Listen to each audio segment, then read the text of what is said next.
piso con Gabriel Solano, que es legislador de la ciudad de Buenos Aires. Siempre que lo invitamos acá está, y yo estoy muy agradecido con él también por la deferencia de venir. Representa al Frente de Izquierda de los Trabajadores, dentro del Frente de Izquierda al Partido Obrero, y también es presidente desde el 2019 del partido, ¿no? Gabriel, ¿cómo te va? Buen día. ¿Cómo estás? Gracias. Gracias. ¿Tú vas a una aclaración inicial? Dale, obvio. Porque esto del presidente siempre me lo dicen, y es cierto, pero con una salvedad. En nosotros la figura del presidente es una figura impuesta por la justicia. O sea, hay un estatuto de partidos políticos, una ley de partidos políticos que te obliga a tener un presidente. Exacto. Entonces, bueno, los compañeros me eligieron a mí para eso. Pero no tiene implicancias internas dentro de nuestra organización, porque nosotros no tenemos cargos, como decirlo, que no sean colectivos. Todos nuestros organismos son colectivos. Y además deciden en asamblea nosotros permanente. Tenemos un comité nacional, Claro. O sea, no hay, la figura del presidente no la tenemos ni de secretario general. Está abolida. Tenemos, sí, organismos de dirección, pero que son colectivos.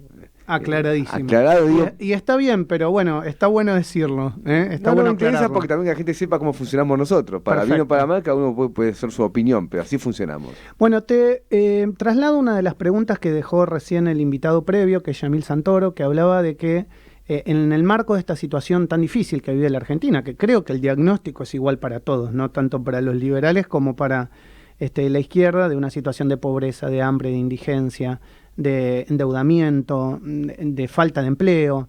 Es decir, son muchos los problemas que tiene la Argentina. Pero él decía que se sale con más capitalismo, que con socialismo no se va a salir. Es como que de alguna manera con socialismo vas a repartir la pobreza, pero que no vas a salir para adelante. ¿Qué tenés para decir al respecto? No, bueno, obviamente no comparto. Yo por eso creo que no tenemos la misma caracterización. Sí la misma descripción, que no es lo mismo que diagnóstico, ¿no? O sea, la descripción son los fenómenos externos, si uno quiere ver. Bueno, lo que uno ve que hay más pobreza, sí, ve que hay más precariedad laboral, sí, ve que los salarios rinden menos, sí, ve que hay inflación, sí. Son datos, como te puedo decir, salvo alguna gente que no sé, recién leía, por ejemplo, el ministro Ferraresi, que decía, todos los datos macroeconómicos son fabulosos. Digo, bueno, eso está fuera de la realidad. Ya, cuando alguien quiere... Pero no llegan, no sé qué pasa. No, bueno, yo esa cosa ya no la discuto porque aprendí a esta altura de mi vida no discutir tonterías, porque uno se convierte medio tonto también, ¿se entiende? Es decir, si un 60% de inflación es extraordinario, bueno, déjalo, que siga solo, no le doy pelota. Pero vamos al diagnóstico. El diagnóstico ya no es la descripción. El diagnóstico significa profundizar en las causas de lo que pasa. Y lo que decía Yamil no lo comparto. Porque ¿qué es más que capitalismo hay ahora? El capitalismo es este régimen.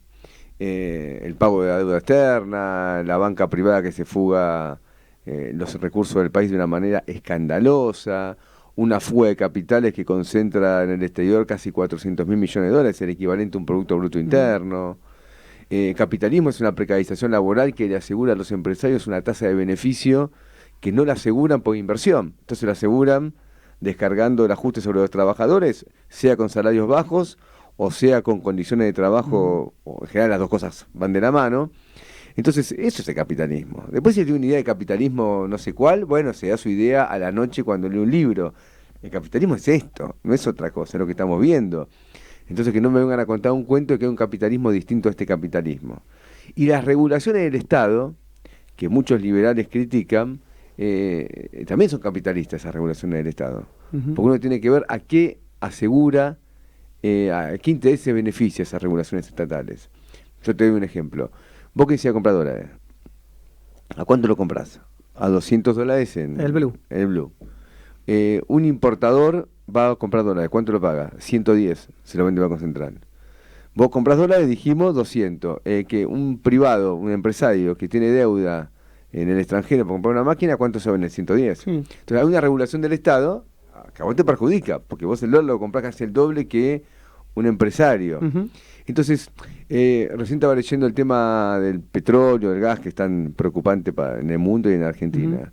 Están discutiendo ahora un tipo de cambio preferencial y permiso de giro de dividendos al exterior para que las petroleras inviertan, porque no invierten un peso en Argentina, y eso hace que tengamos ya una falta de gasoil en el país.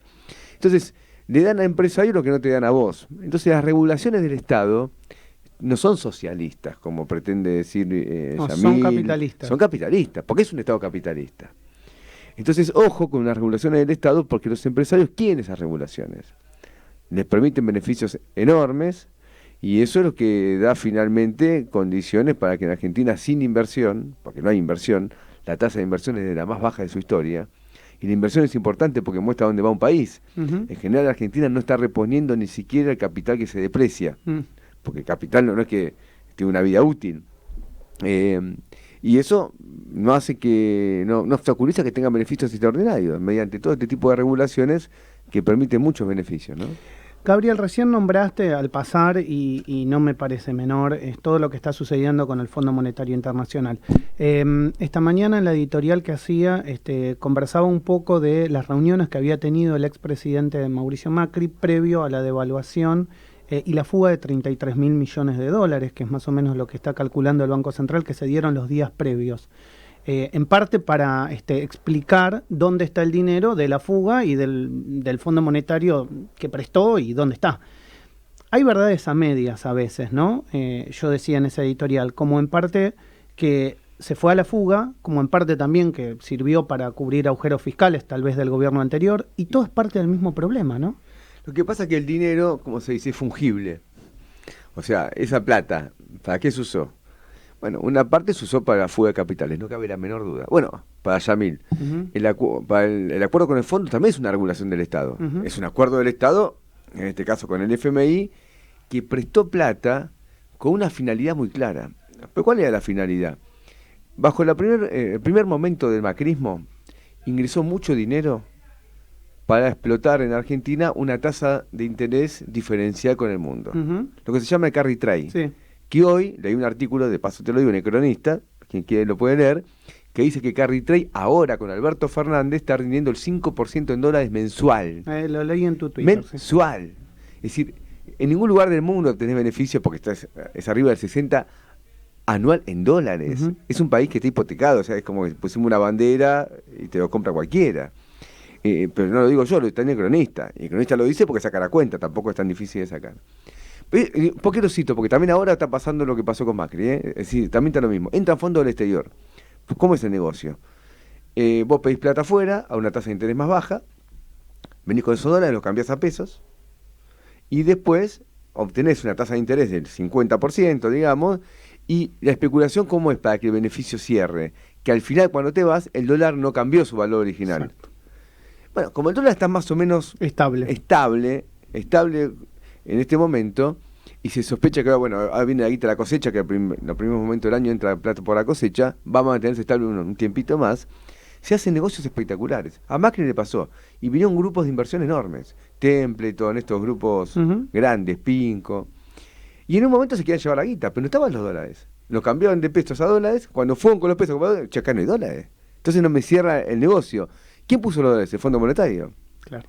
El FMI actuó para salvar los intereses de quienes mandan en el FMI, porque son los grandes países, que también son los que mandan en los países, que después le dicen en el Fondo Monetario, poner guita para que estos fondos de inversión se la puedan llevar. Sí, de sus propios empresarios, de los socios siempre del Fondo Monetario. Entonces fue para eso. Ahora, Pinco y Templeton no se pudieron llevar toda la guita con eso del FMI, no alcanzaba.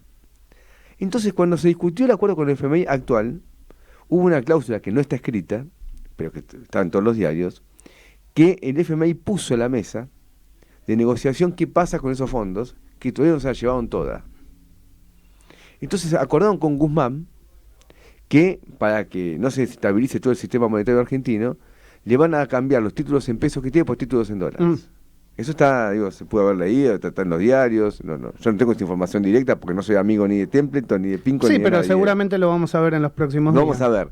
Entonces sigue siendo lo mismo en este punto. Entonces tenemos un país que está realmente en bancarrota, está siendo saqueado por los fondos de inversión internacionales. Yo quiero llamar la atención en eso, porque después vos lo ves, una noticia que a veces no se registra, dice, exitosa colocación de deuda del Tesoro. Y yo, siempre miro, y dice, ¿quién compró? El ANSES. Y dice, chico, el ANSES tiene que usar la guita para los jubilados, que se están muriendo de hambre, ganan 32 lucas un jubilado. Hasta mayo no tienen aumento, hasta junio, pero en mayo como en junio. 32 lucas, ¿por qué el ANSES compra bonos? Entonces compra los bonos del ANSES para que Pingo se pueda llevar la guita. Entonces, eso es lo que está pasando, que hay un saqueo de Argentina, hay un saqueo, no es un problema Lo mismo lo decía una periodista, ¿por qué son tan inoperantes? No es un tema de inoperancia, aunque pueden ser inoperantes. Sobre todo es un tema de intereses sociales. Y le digo a Yamil, que pobre se fue, Pinco y Templeton no son capitalistas. Más capitalismo es que Templeton y Pinco se la lleven a Racing con nuestros jubilados. Por eso nosotros no opinamos de ese modo, ¿no? De cara al 2023, ¿cómo se paran ustedes frente a un escenario tal vez más complejo? Porque el Frente de Todos iba unido en el 2021. Tal vez eso no vaya a pasar en el 2023. Tal vez haya divisiones internas y no sé si termino en interno o termino explotando, digamos, por afuera. Pero también le pasa a la oposición eso. Es muy posible que haya divisiones y también la división se da con el sector liberal. Tal vez no en el caso de Yamil Santoro porque es republicano dentro de Juntos por el Cambio, en la ciudad al menos, pero sí, por ejemplo, con el caso de Milei. Y tal vez esa división pueda beneficiar fuertemente a la izquierda. ¿Cómo lo ves vos? Mira, en Argentina todo el mundo dice algo y suena medio, ¿cómo te puedo decir?, de rigor. Falta mucho para el 2023. Sí, bueno, pero... Y es cierto que falta mucho, porque yo creo que un elemento clave acá es qué va a pasar con esta crisis económica. Sí. Eso va a ser determinante. La variante más probable que tenemos es que todo se agudice. Porque si vos haces un acuerdo con el fondo... Es que lo vemos en el 5 o 6% de inflación mensual, que es y si vos le enchufás tarifazo, más devaluación y más impuestos, se tiene que agravar. Es difícil que no pase. Después la guerra está en Europa... no tiene pinta de que vaya a parar mañana. Entonces, todo va a tender a que se agrave esta crisis económica. Eso va a afectar al Frente de Todos, lo va a disgregar más. Se va a disgregar más, es inevitable. Ahora, yo tengo la idea que el sector que más está golpeado por esta disgregación es el kirchnerismo. Porque está muy desautorizado. Y no tiene muchas chances. Al punto que si uno lee, por lo menos lo que sale en los diarios, parecía que quiere ir con Massa. Entonces yo me pregunto lo siguiente, si vos te peleas con Alberto, supuestamente por izquierda, porque él pacta con el FMI, y después te vas con Massa, que es uno de los principales impulsores del acuerdo con el Fondo Monetario Internacional y además es Massa, sí, digamos, con todo lo que eso implica en términos me refiero. Y una persona que fue hasta, no, la palabra no es denunciada en la justicia, pero sí nombrada como que iba a la Embajada de Estados Unidos a pasar información en los Argent Leaks, ¿te acordás? Sí, por supuesto, yo soy memorioso. Bueno, pero son cosas que no se dicen, porque cuando querés instalar un candidato, después, viste, hay cosas que no... Era el representante para América Latina de Giuliani, que fue el gobernador de Nueva York, un represor directo. Entonces, vos decís, pero escúchame, si vos te rompés con Alberto y te vas con Massa, esto es una completa incoherencia. Desde el punto de vista, me refiero, de los principios, de los argumentos, de los valores, de la doctrina, de los valores. Entonces, cuando vos ves eso en política, tenés que concluir que el tipo no sabe dónde quiere ir. O por lo menos está buscando zafar personalmente, quizá por causas judiciales o elementos de ese tipo. Entonces yo lo veo muy mal el kirchnerismo, muy mal. Y creo que también en parte lo que están haciendo tiene que ver con la preocupación de una situación social por un lado, que es completamente explosiva, y por otro, con un crecimiento nuestro, que no es explosivo, lo aclaro para que nadie... Pero es paso a paso. Pero tiene cierta solidez. Y eso a ellos nos afecta, porque las elecciones se notó, la última elección eso. Entonces, para nosotros es un hecho. Después, la derecha. La derecha tiene una crisis que es completamente lógica que la tenga. Porque, de acuerdo a cómo viene la mano, el macrismo podría volver a ganar. Pero el macrismo viene de fracasar de una manera estruendosa hace muy poco tiempo atrás. Entonces uno se pregunta, ¿por qué no van a volver a fracasar? Si lo que tienen que agarrar es más difícil que lo que agarraban antes. Y hay una división interna, me parece muy seria, porque ellos dicen, nosotros fracasamos. Ahora, si volvemos vamos a hacer lo mismo, nos va a ir igual. Entonces una parte dice, bueno, entonces el primer día privatizamos esto, aquello, sacamos... Y dice, pero ¿lo podemos hacer? Patricia Burrich dice, bueno, hagamos la de Bolsonaro. Pero Bolsonaro no está yendo bien en Brasil con esto. O sea, que el ejemplo que ella cita para poder presentar lo de ella como una alternativa viable, en Brasil no está siendo viable. Las encuestas le dan a Bolsonaro la mitad de lo que tiene Lula. Después, no, y además con una situación económica muy compleja también en Brasil. Pero muy compleja en Brasil, realmente muy compleja. Entonces, lo que vemos es que la derecha tiene una crisis porque viene de un fracaso. Y queda ahí quizá planteando volver al gobierno, no por mérito propio, sino por el fracaso de este gobierno. Entonces se empiezan a discutir cómo van a hacer, cómo van a actuar. Y yo creo que el bloque de Larreta debe pensar que tiene que hacer un cogobierno con el peronismo, de algún tipo, por eso estas con masa, este tipo de acercamientos. Pero ¿por qué lo quieren hacer? Porque saben que la crisis que tienen que enfrentar, y especialmente la situación social que tienen que enfrentar, es explosiva.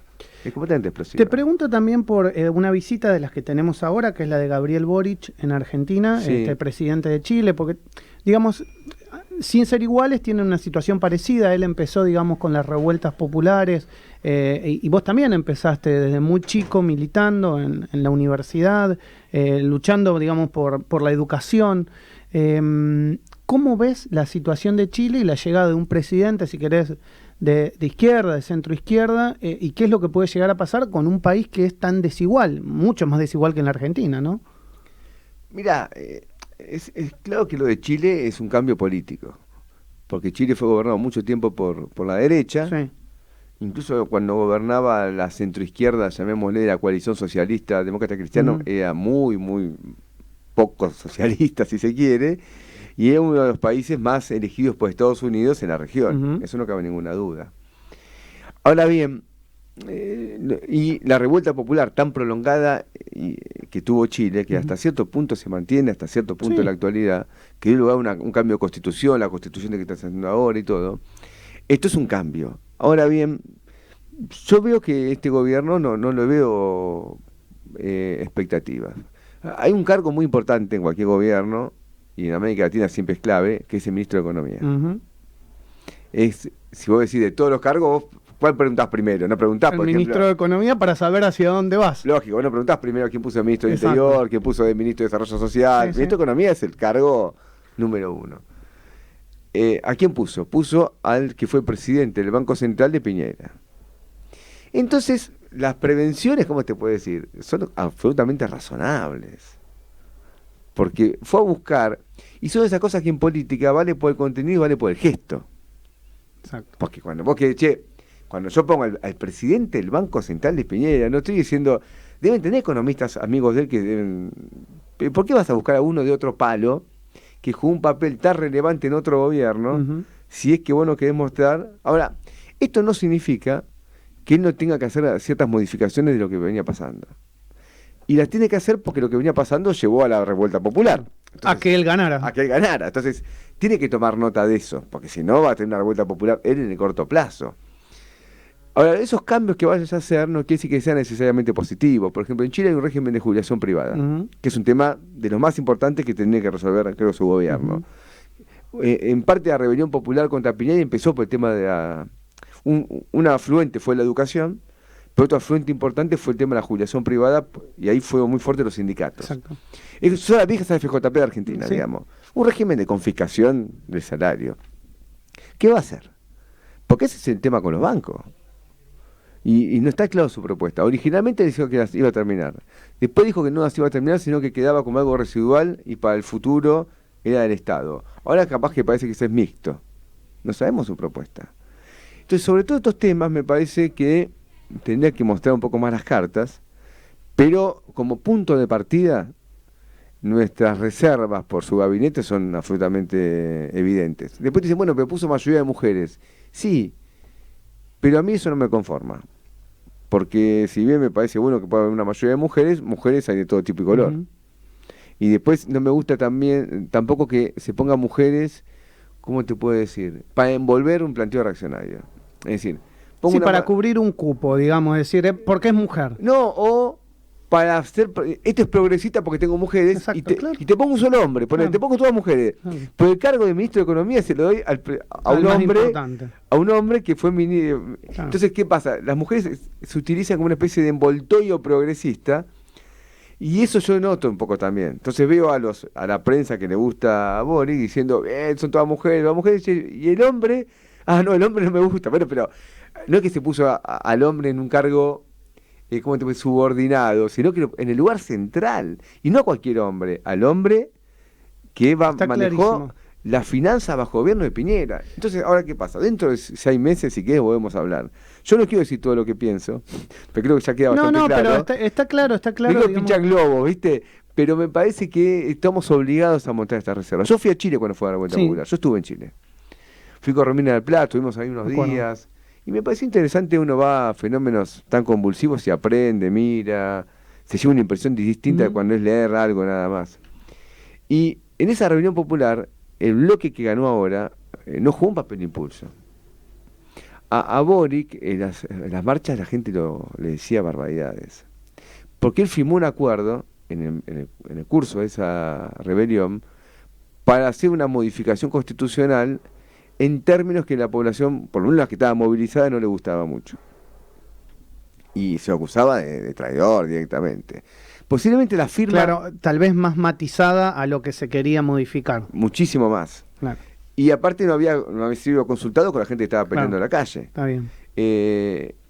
Incluso el Partido Comunista, que tampoco yo soy del Partido Comunista, pero no firmó ese acuerdo. Ese acuerdo no lo firmó. Y en la interna, que después se hace, porque la interna la gana él contra un candidato del Partido Comunista, Juré, ¿cómo era? Algo así. Sí, no me acuerdo el nombre. Un intendente.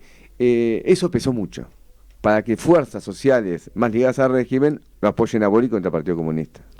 Gabriel, hay un tema no menor, y que te lo pregunto porque estamos a 40 años de la gesta de Malvinas.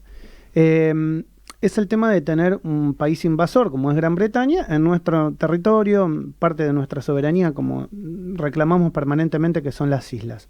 ¿Cuál es la propuesta del Frente de Izquierda frente a esta situación? Y te lo pregunto teniendo en cuenta un país complicado con el tema de las Fuerzas Armadas, por todo lo que ha sucedido en la última dictadura cívico-militar, y cómo estamos frente a una situación complicada, tal vez de conflictividad parados, porque la Argentina está desarmada también. ¿Y qué plantea la izquierda respecto a esto?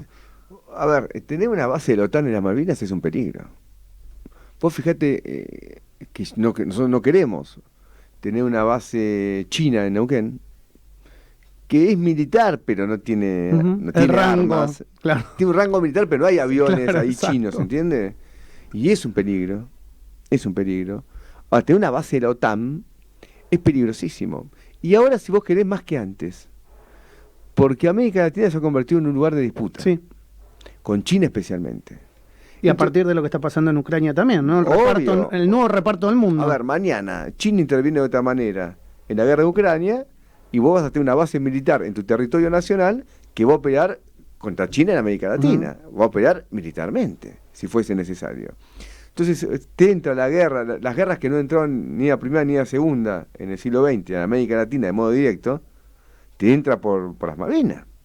Entonces realmente es un peligro. Yo creo que tendríamos que...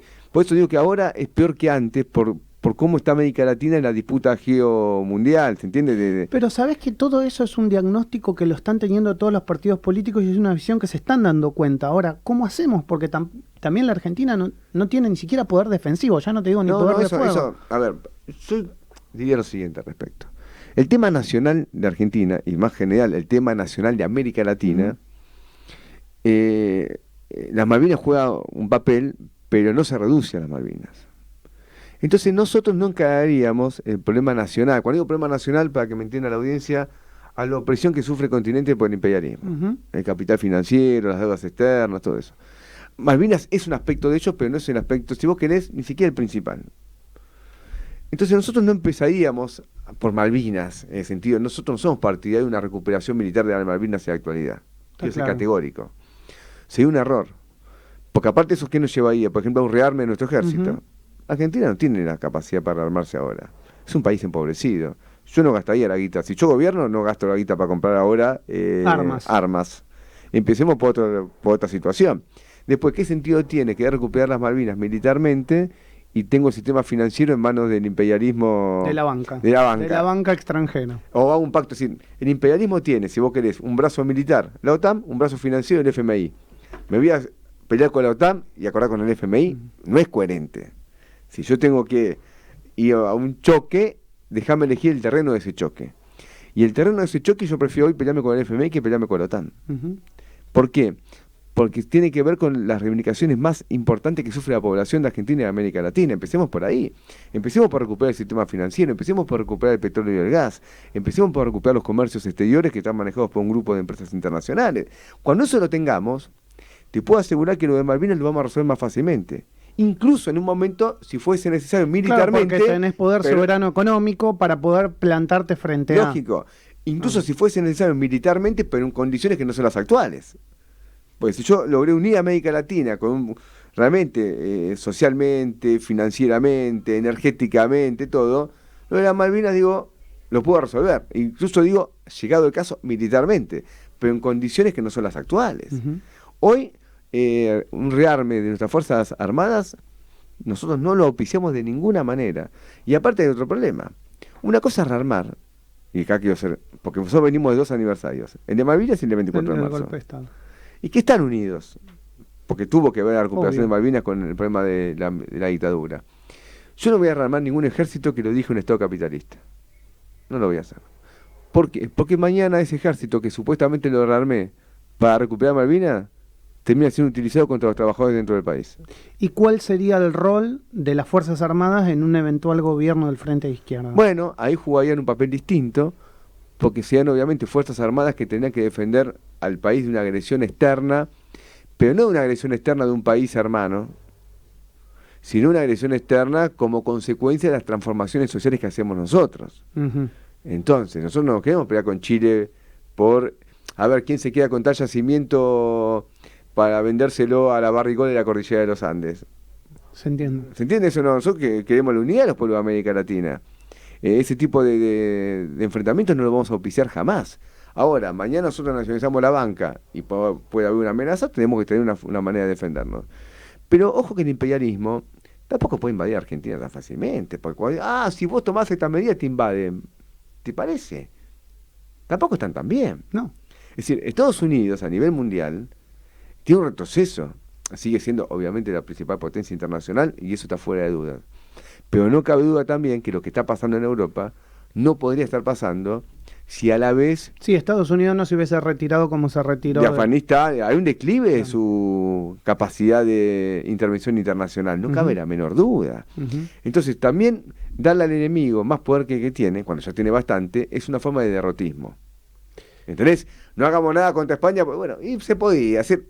La idea de darle a tu enemigo más poder del que tiene es una forma de no querer animarse en una pelea. Clarísimo. Gabriel, como siempre, te agradezco por haberte acercado al arranque a Radio Sónica. Siempre sos muy amable y me interesa mucho charlar estos temas para que la audiencia también pueda elegir. Mira, lo de Malvinas me interesó mucho porque ya nos preguntan y quiero eliminar la idea que si nosotros ganamos, vamos a la guerra mañana. Está clarísimo. No es, lo que fue una guerra fue la dictadura, mientras mandaba tropas con los grupos de tareas que estaban en la ESMA a torturar en Nicaragua. Y pensando que Estados Unidos nos iba a apoyar. Gracias, Gabriel. A vos. Gabriel Solano en la mañana de Radio Sónica.